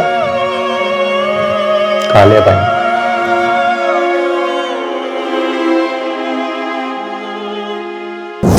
सर निर्मला, भरत, विजय, माधुरी, दिनेश, राकेश और प्रशांत, इन सब के कॉल डिटेल्स आ गए हैं और mobile location details. Sudhir? Sir Sudhir के पास तो मोबाइल ही नहीं है। सर निर्मला के मोबाइल लोकेशन के हिसाब से शाम के 6 बजे के बाद वो अपने घर पे ही थी और जिस वक्त उसकी मौत हुई थी उस वक्त भी उसके मोबाइल की लोकेशन उसके घर की ही थी। ये निर्मला घर पे नहीं थी और भरत और विजय ने भी उसे हॉस्पिटल जाते हुए देखा। और सर बच्चों ने उसे घर में देखा था, लेकिन जब सुधीर आया तब वो घर में नहीं थी। इस सुधीर में विश्वास नहीं किया जा सकता। बाकी लोग सीडीआर में कहते हैं। सर मेरे हिसाब से बाकी सब तो क्लीन लग रहे हैं, क्योंकि ना ही निर्मला के साथ इन सब की कोई बातचीत हुई थी और ना ही इन सब में से कोई भी 19 जुलाई रात के 10:30 से 11:30 के बीच मर्डर वाले एरिया में गया था। जिसने भी किया है बहुत प्लानिंग के साथ किया है। पहले उसने इस मर्डर को सुसाइड की शक्ल देने की कोशिश की, फिर जब उन्हें पता चला कि हम मर्डर इन्वेस्टिगेट कर रहे हैं तो उसने सारे सबूत जो है छुपा दिए ताकि हम सबूत ढूंढ ही ना। लेकिन सर मुझे हैरानी इस बात पे हो रही कि निर्मला उस पेड़ वाली जगह पे कैसे पहुंची और कातिल ने उसे नशे की दवा कब दी? या तो उसे घर पर ही जो है नशे की दवा दी गई और फिर उसे वहां ले जाकर जो है उसकी नस काटी गई, या फिर उसे वहां ले जाकर उसे नशे की दवा दी गई और फिर वहां उसकी नस काटी गई। इस हुडी वाले आदमी की क्या कहानी है? क्योंकि अभी तक उस आदमी के बारे में हम लोगों को कुछ भी नहीं पता है। रिकॉर्ड एक काम करो, निर्मला के सीडीआर में जितने भी लोग हैं इन दिनों जिनसे बात कर रही थी वो उन सबकी हिस्ट्री निकालो। सर शिंदे, भरत, विजय, माधुरी और सुधीर, इन सब के पीछे एक सादी वर्दी के अंदर कांस्टेबल हो सकता है इन सस्पेक्ट्स के जरिए हम मर्डर तक पहुंच जाए और हो सकता है इस हुडी वाले की गुत्थी भी सुलझ जाए।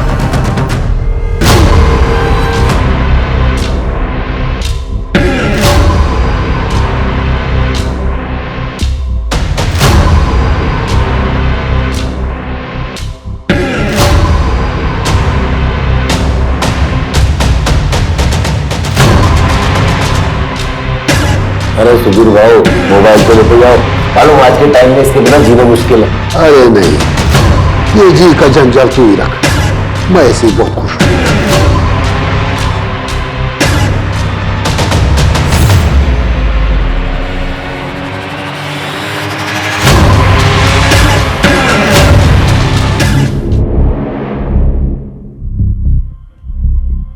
गुड्डे ठेवली, ये 19 जुलाई किसी को याद क्यों नहीं रहता? आई? हाँ। आई इसे ढूंढ रही है क्या? अरे हाँ, कहाँ मिला? दादा ने बिस्तर के पास छोड़ दिया था। तू मेरा राजा बेटा है। पता है कितना काम है आज? चल मैं निकलती हूँ।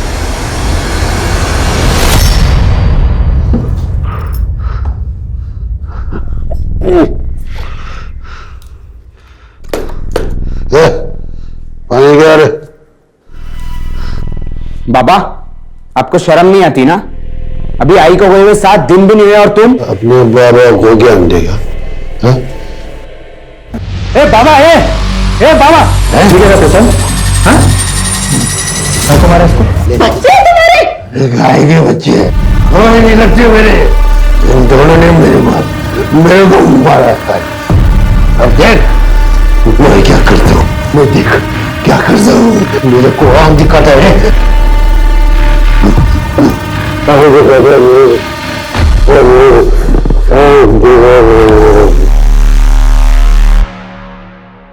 सर निर्मला के कॉल रिकॉर्ड्स मैंने बहुत अच्छे से चेक किए। ज्यादातर नंबर्स उन्हीं लोगों के हैं जिनके साथ निर्मला की रोज बातचीत होती थी, जैसे कि निर्मला के बेटे, निर्मला के चौल वाले, फूल वाला, दूध वाला, मच्छी वाला वगैरह वगैरह। सिर्फ एक नंबर ऐसा है जिसके साथ पिछले 6 महीनों में निर्मला की कोई बातचीत नहीं हुई थी, लेकिन 19 जुलाई शाम को करीब 7:55 पर उस नंबर से निर्मला को कॉल आया था। किसका नंबर है? सर उसका नाम नीलेश जोशी है सर, लेकिन उसका मोबाइल स्विच ऑफ आ रहा है और उसके लैंडलाइन नंबर पर सिर्फ रिंग जा रही है, कोई फोन उठा नहीं रहा। एड्रेस क्या है?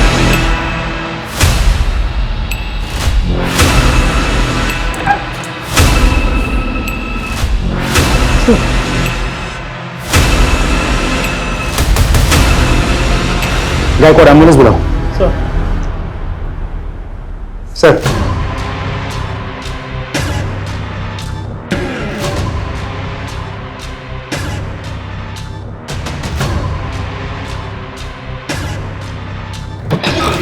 सर मेरी डॉक्टर से बात हुई।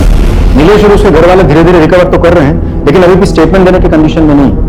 हॉस्पिटल अथॉरिटी को बोल के रखा है कि समय समय पर हमें अपडेट करता रहे। एक और बात सर, राकेश से भी मेरी बात हुई लेकिन उसका कहना यह है कि वो नीलेश नाम के किसी आदमी को बिल्कुल नहीं जानता। सर इस सुधीर के बारे में एक इंटरेस्टिंग इंफॉर्मेशन मिली है। ये जो गुरु तुझे बैरागी जीवन सिखा रहा था, तो नाम नैना है ना? उसी के साथ था ना तू यहाँ आने से पहले?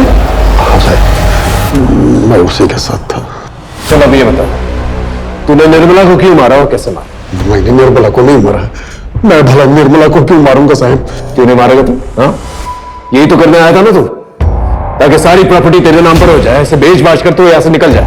देखो साहब, ऐसी बात नहीं है। ज्यादा होशियार बनने की कोशिश मत कर, समझा? हम जानते हैं तेरा उठना बैठना था माधुरी के आदमी अब्दुल के साथ, और तूने अपने बेटों को धमकी भी दी थी कि तू उन्हें सड़क पर लेगा, है ना? बोल। अब्दुल और बेटों के झगड़े वाली बात बिल्कुल सच है। मैंने निर्मला को नहीं मारा सर, मैंने निर्मला को नहीं मारा सर। तो तेरा अचानक से घर से बाहर निकल जाना और फिर वापस आ जाना, ये सब क्या है? बताते सर, मेरे परिवार में गरीबी बहुत थी सर, और इसलिए मैं जो भी मेरा जमा पूंजी था और मेरा निर्मला के गहने लेके मैं भाग गया और दूसरे शहर में नैना के साथ रहने लगा।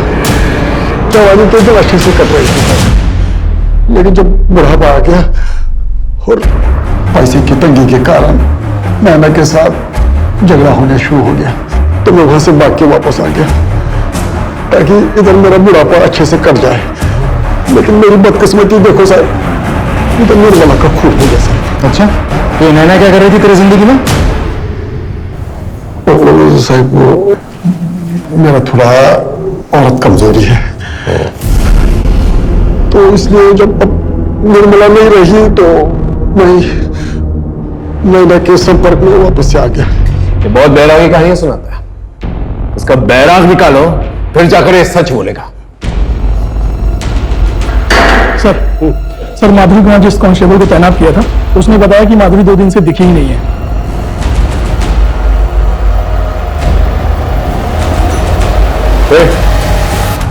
माधुरी किधर है? क्यों? सवाल हम करेंगे, जवाब दे सीधा से। माधुरी किधर है? 2 दिन से दिखाई नहीं दी। तो तूने ढूंढा नहीं? अरे ढूंढ रहे हैं हम लोग, लेकिन अभी कुछ पता चला नहीं। ठीक है सर, अब्दुल अपने घर पे इतना रिलैक्स था, मुझे नहीं लगता माधुरी कहीं गायब हुई है। मुझे तो लगता है उसे कहीं छुपा के रखा हो। लेकिन सवाल उठता है कि क्यों, और इस क्यों का जवाब ढूंढने के लिए हमें सिर्फ माधुरी को नहीं बल्कि इस अब्दुल की कुंडली भी खंगालनी पड़ेगी। सर आप हेलो, ठीक है हम पहुंचते हैं। सर नीलेश तो उल्टा थाने पहुंच गया हमसे मिलने। सर मैंने अपनी मर्जी से निर्मला को फोन नहीं किया, मुझे करवाया गया था जबरदस्ती। किसने करवाया था फोन? सर मालूम नहीं, लेकिन उसने हुडी पहना हुआ था और एक अजीब तरीके का मास्क लगाया हुआ। सर आपका पार्सल आया। पार्सल? सुना ना, कोई पार्सल मंगवाया था क्या? देखो मैं यहाँ पे किसी को कोई नुकसान पहुंचाने नहीं आया हूँ। क्या चाहिए तुमको? तू वीकेयर इंश्योरेंस में काम करता था ना? हाँ ऐसे में मुझे निर्मला का पता चाहिए। 10 महीने पहले वो अंधेरी से मलाड के बीच में भूखे पैसे घर पे पड़े रहे, अगर एक आध दिन भी और कोई नहीं आता तो। लेकिन निर्मला का कुछ तो रिश्ता होगा इस आदमी के साथ। डेटा पता करते वक्त सर हमें ये पता चला कि निर्मला को पता चल गया था ये कंपनी फ्रॉड है और उसने ये नौकरी छोड़ दी, और कुछ दिन बाद मैंने भी ये नौकरी छोड़ दी। आप जा सकते। Thank you sir. सर जिस नीलेश को हम सस्पेक्ट मान के चल रहे थे वो तो खुद ही विक्टिम निकला। लेकिन इसके बयान से एक फायदा हुआ, हमें एटलीस्ट ये तो पता चला कि वो हुडी और मास्क वाला आदमी नीलेश के घर से निकल के निर्मला के घर पर गया था। डाइकॉट सर, तो काम करो, नीलेश के घर के पास जितने भी सीसीटीवी कैमरा है उसे कंगाल। Right sir.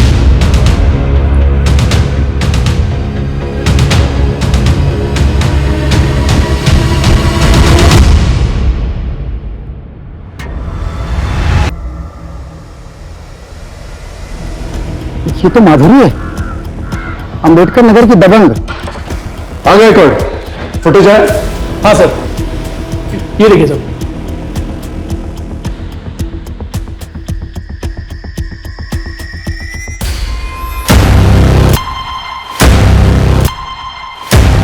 इस ऑटो रिक्शा की डिटेल्स निकालो, उसे ट्रेस करो। हेलो, पूनम नगर थाने से पीएसआई राठौर बोल रहा हूँ। जी बोलिए। क्या?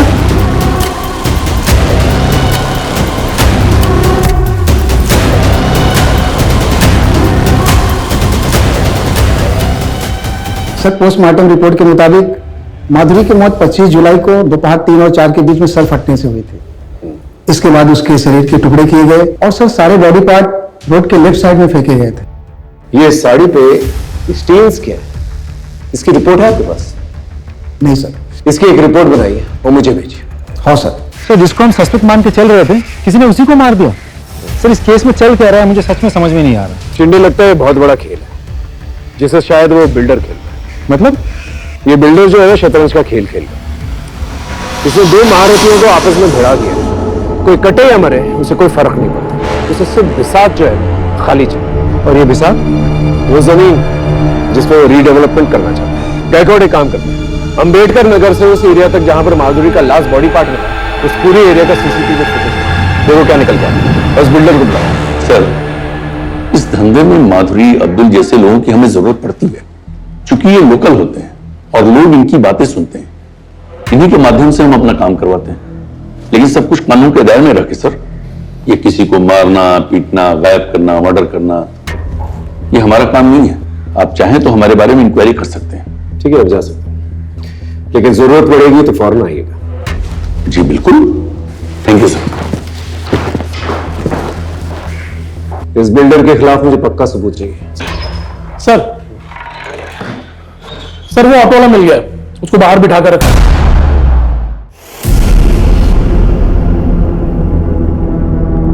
ये तेरा ही रिक्शा? हाँ सर। इस आदमी को तुमने अंबेडकर नगर में छोड़ा था? जी सर। इस आदमी के बारे में कुछ पता है तुझे? कोई नाम या चेहरा कुछ देखा था तुमने? नहीं सर। कुछ अजीब या खास नोटिस किया था तुमने? कुछ खास बात तो नहीं सर, लेकिन उसने जो हमको नोट दिया था फटा हुआ था। भाई साहब, ये नोट नहीं चलेगा, फटा है, दूसरा नोट दो। रख लो, मेरे पास छुट्टी नहीं है। और भाई मुझे नहीं पता, मुझे पैसा दो। अच्छा ठीक है, चल फोन से करता हूँ। नंबर बोल। सर, उसके बाद दूसरा नोट नहीं था तो उसने हमको ऑनलाइन पेमेंट किया था। देखो, इसके फोन में हुए यूपीआई ट्रांजैक्शंस की डिटेल्स निकालो, उस आदमी का नंबर हमें मिल जाएगा। और ये आदमी मुझे चाहिए। सर,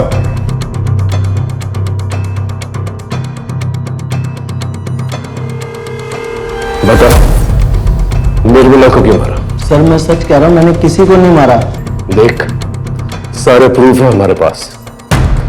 तेरा फोन लोकेशन नीलेश के घर के पास मिला और 10:30 से 11:30 के बीच में तेरा फोन लोकेशन निर्मला के घर के पास था।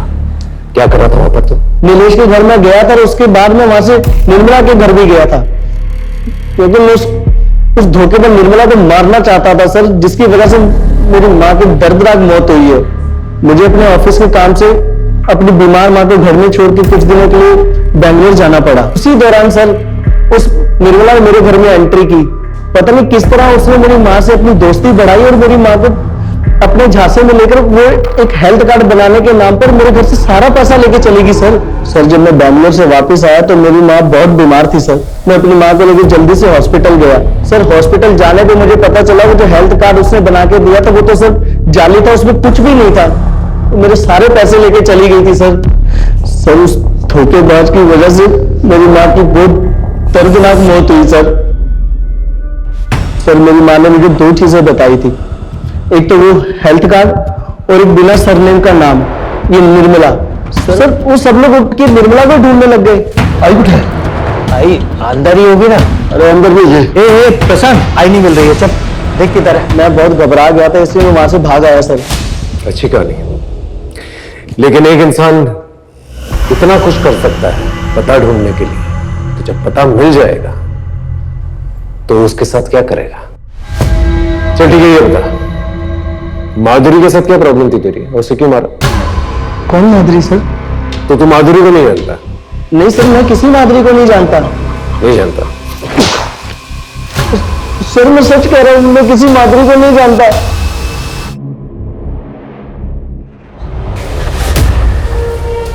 सर, माधुरी की साड़ी की फॉरेंसिक रिपोर्ट आ गई है।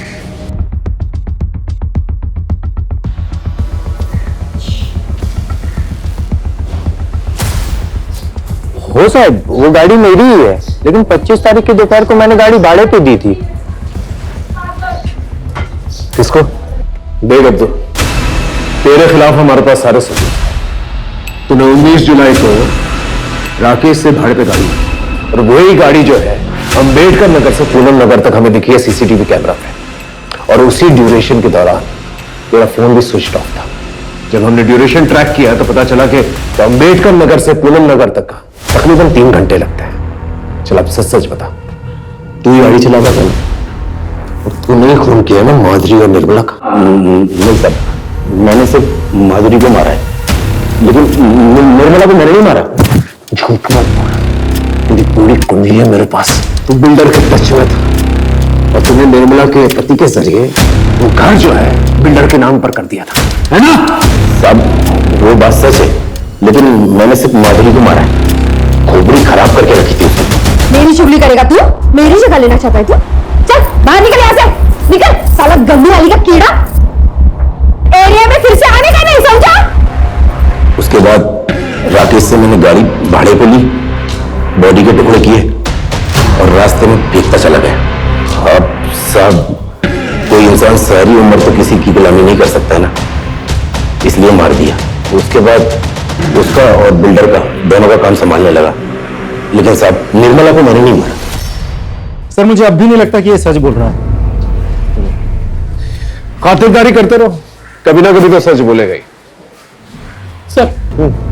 सर राकेश की गाड़ी की फॉरेंसिक रिपोर्ट आ गई है, जो कि बहुत ही चौंकाने वाली है।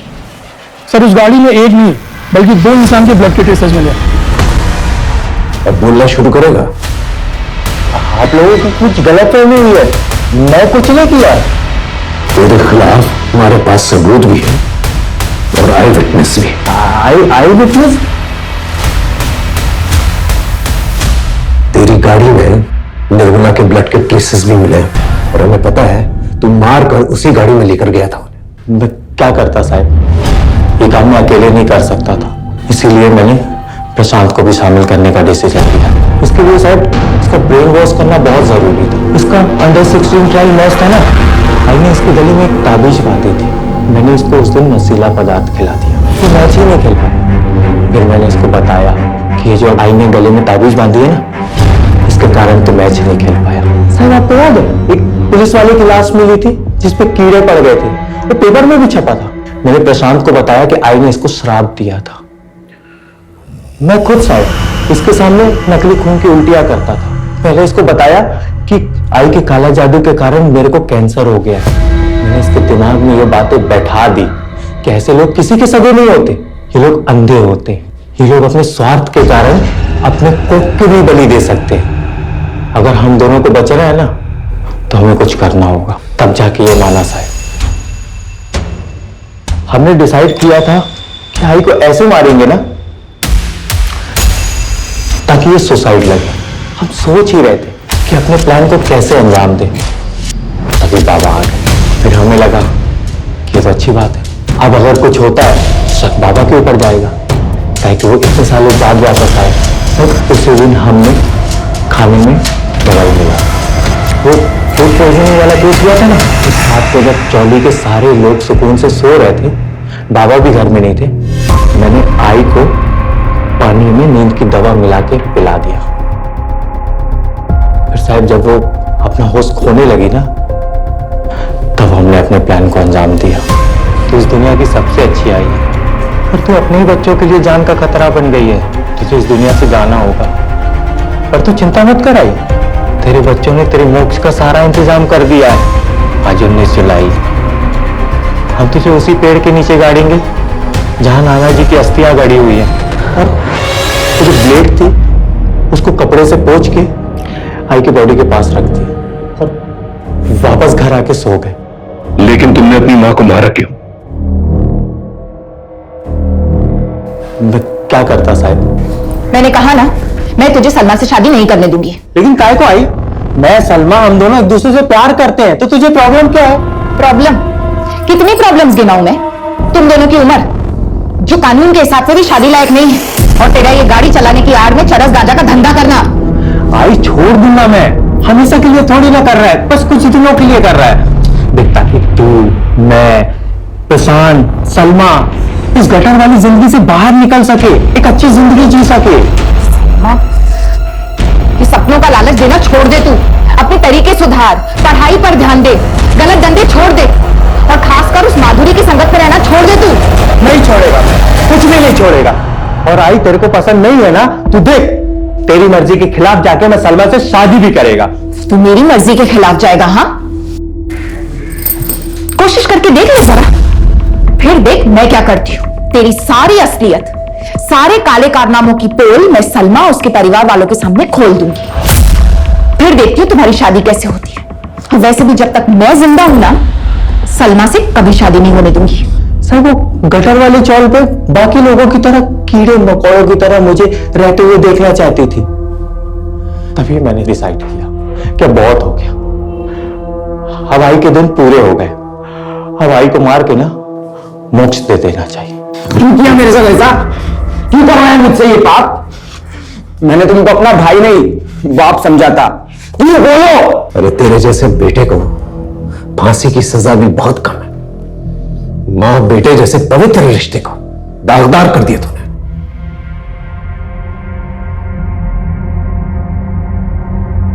सर ये केस तो बड़ा ही डिस्टर्बिंग निकला।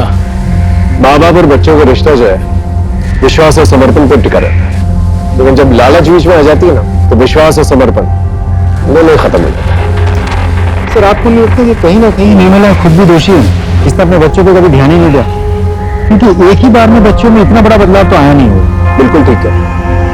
निर्मला को पहले से ही भाप लेना चाहिए था कि राकेश के नेचर में कोई बदलाव आ रहा है, क्योंकि जब तक उसने ये महसूस किया राकेश बहुत आगे निकल चुका था। प्यार और लालच में इतना अंधा हो चुका था, उसे कुछ दिखाई नहीं दिया और नतीजा हमारे सामने। क्राइम पेट्रोल के ऐसे ही मजेदार एपिसोड्स देखने के लिए हमारे चैनल को सब्सक्राइब करें